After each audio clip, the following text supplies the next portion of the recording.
7 de la mañana, 5 minutos, saludamos a nuestro primer invitado, está aquí en el estudio, el economista Jorge Calderón, que está con nosotros. Buen día, economista, ¿cómo le va? Buenos días, Javier, como siempre un gusto estar en el programa. Último cuatrimestre de este año, han pasado 8 meses y económicamente el país ¿despega o no despega? Bueno, sin duda hay ciertos indicadores que muestran una recuperación, pero también hay que reconocer que es parte del rebote que cualquier economía puede tener en función de una situación como la que hemos pasado del COVID. Entonces, ya después de un hundimiento en la economía de casi 9% en el 2020, es dable que sí venga un proceso de recuperación. Lo importante es que este se acompañe de reformas necesarias y pertinentes para poder garantizar que esa recuperación se convierta en una estabilidad económica que ayude a la generación de plazas de trabajo, a disminución del déficit fiscal y atender las crecientes demandas sociales, tanto reflejadas en gasto público. Pero eso refleja que en este periodo presidencial no se hicieron las cosas en su momento desde el punto de vista económico, o simplemente esa economía que vivimos años atrás golpeó tanto que es difícil de salir de la noche a la mañana. Considero que el gobierno perdió un momento histórico en 2020 con el proceso de vacunación, cuando tenía un nivel de popularidad superior al 80%, y era dable que en ese momento hubiésemos emprendido algunas reformas. Similar a lo que le pasó al presidente Moreno cuando ganó su consulta popular con arrolladores sí en las 7 preguntas que había establecido.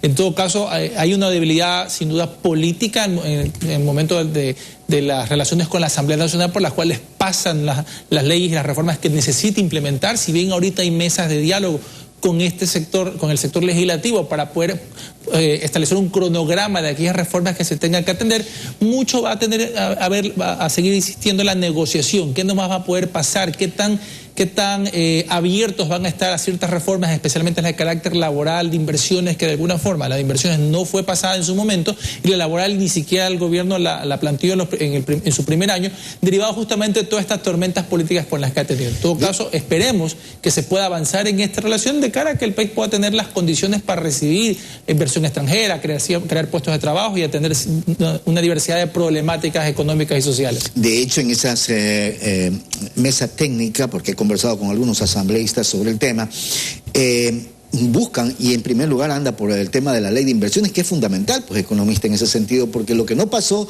en la Asamblea en su momento tendrá que pasar de alguna otra manera para poderse poner de acuerdo, ¿no?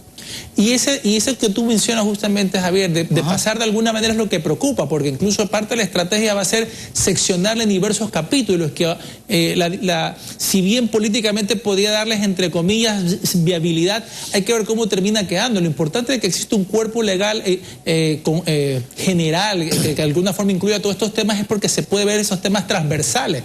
Pero si una cosa se aprueba, por otro lado se contrapone después una normativa a la otra, al final del día vamos a regresar a lo mismo. Entonces, podemos entender que es una estrategia política, como sin duda, para darle viabilidad, pero hay que ver si lo técnico y económico va a quedar hilado. Y el espíritu general, el espíritu de cuerpo que hubiese tenido esa ley de inversiones, que se hubiese tratado el año pasado, a inicio de este año, hubiese dado el resultado, se va a ver reflejada ahora que la van a fraccionar en una diversidad de capítulos o normas para poder darle paso político. Y lo otro es la reforma laboral que usted señalaba hace un momento, porque eso es lo que va a permitir la generación de empleo con otra perspectiva, con otra visión, no con lo antiguo. O sea, hay que modernizarse laboralmente hablando, ¿no? Por supuesto que sí, porque tenemos un código laboral de más de 70 años y las normativas o decretos que fueron surgiendo fue en base a una situación específica que ocurrió por la pandemia, ir a la virtualidad, ir a ciertos mecanismos de contratación que no estaban contemplados en las normas actuales. Entonces es necesario atender esa situación de una reforma laboral urgente.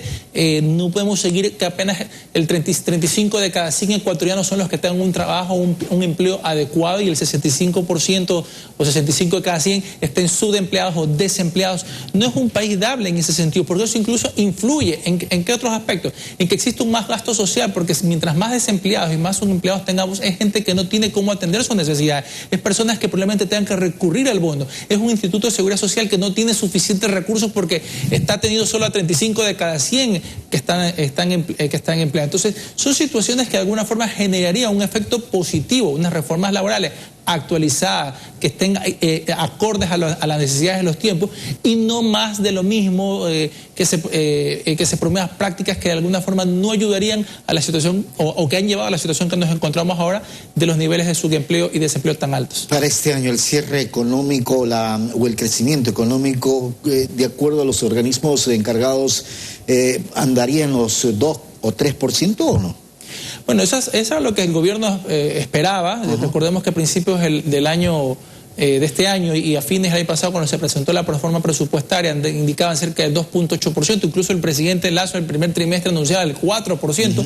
Bastante optimista, ojalá pudiéramos llegar, pero situaciones externas como el conflicto ruso-ucraniano, las complicaciones logísticas derivadas del COVID, el incremento de la inflación, hace que la economía no crezca a los niveles suficientes y necesarios. Aparte tenemos unas tasas de interés que siguen siendo elevadas, que de alguna forma desestimula que empresas o hagan inversión o las personas decidan endeudarse. En todo caso, son algunos factores que han ido apareciendo y surgiendo a lo largo de este año y pone en duda que podamos llegar a un 2.8%, que era lo oficial que se había establecido en la proforma del año pasado, y tal vez nos quedemos en un 2.5, 2.4%. Pero todavía falta un trimestre.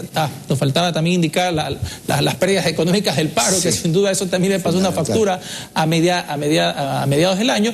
Pero en todo caso nos queda todavía un cuatrimestre en el cual hay que aumentar la ejecución presupuestaria, hay que ver las ventas cómo pueden ir subiendo cara a que podamos haber una mayor recaudación tributaria. En fin, se genera todo un aparataje económico importante que le ayuda a terminar bien el año del país. ¿Se tiene dinero en las reservas? ¿Habría que invertir algo para generar ese movimiento, ese motor que tanto requiere el Ecuador o no? Mira, siempre es una cuestión muy importante el tema de las reservas. Son cerca de 9.200 millones de dólares que el Ecuador tiene ahorita en reservas monetarias, y de alguna manera es un ahorro necesario que debe tener el país. ¿Por qué razón? Porque es el dinero de todos, es el dinero de la banca, es el dinero de los GADES, es el dinero de las personas, en fin, es algo que se debe tener ahí, y el gobierno lo que ha hecho en este año y medio de gestión es recuperar los niveles de reserva. Recordemos que hace 5 o 7 años las reservas estaban en 2.500 millones de dólares. ¿Qué pasaba si en ese entonces, allá por el 2015, 16, toda la gente ante alguna situación económica desastrosa hubiese querido sacar su dinero de las bancas? No había. Y el país quebraba. Y quebrar en dolarización realmente hubiese sido desastroso, porque ya más de esos patinajes económicos que hemos tenido, que nos haya ocurrido eso, hubiese sido peor. Yo creo que es un dinero que tiene que mantenerse ahí. En la reserva. En la reserva. Pero no hay cómo invertir, aunque sea un porcentaje mínimo, economista. Bueno, si ya lo hace el gobierno, tendrá que hacerlo en sectores o inversiones realmente productivas que le generen una recuperación de ese dinero en el menor tiempo posible. Porque justamente como mencionaba, si llegase a haber alguna situación que todos quisieran demandar ese dinero a la vez y no existe el contingente, los fondos suficientes, eso les puede generar un descalabro, puede generar nerviosismo, huida de capital, en fin, podría ser incluso peor el remedio que la enfermedad. En todo caso, son situaciones que ya entran en el campo político, saber si son pertinentes o no realizarlas. Los acuerdos comerciales, China es fundamental para el Ecuador en vista y también por el lado de México lograr concretar ese acuerdo comercial para poder brincar a lo del Pacífico, ¿no? Es necesario y vital que avancemos en los acuerdos comerciales.